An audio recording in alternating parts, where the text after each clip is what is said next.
Bien sûr, notre collection s'est constituée en prenant pour point de départ la Nouvelle-France. Et donc, c'est la culture coloniale qui est devenue vraiment le fondement de notre collection.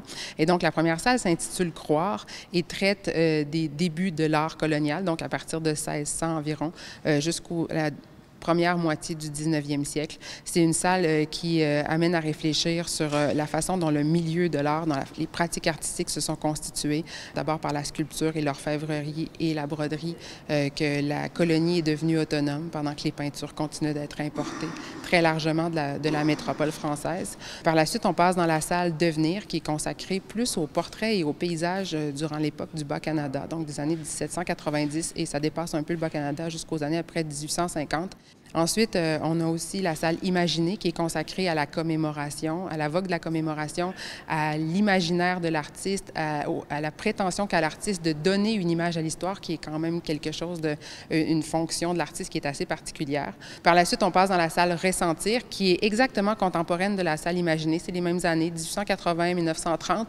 C'est comment on imagine la nation en représentant son territoire à travers la peinture de paysage. Donc, c'est une salle qui est consacrée uniquement à la peinture de paysage et classée par saison pour rendre vraiment justice à la luminosité des œuvres.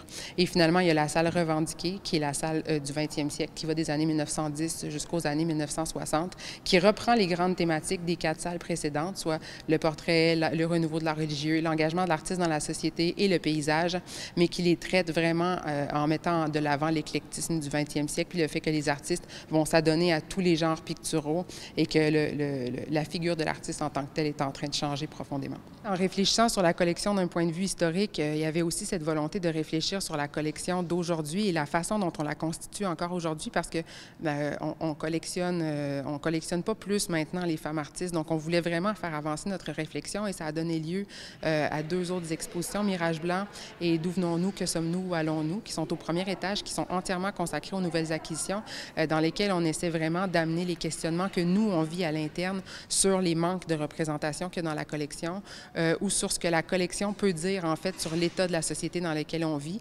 Mais il y a vraiment beaucoup de parallèles à faire avec les salles historiques en haut. Et donc, les salles sont complètement en dialogue, même si ce qu'on voit au premier étage, c'est essentiellement des nouvelles acquisitions. Il y en a aussi dans les salles en haut, mais c'est en bas qu'on leur a consacré le plus grand espace.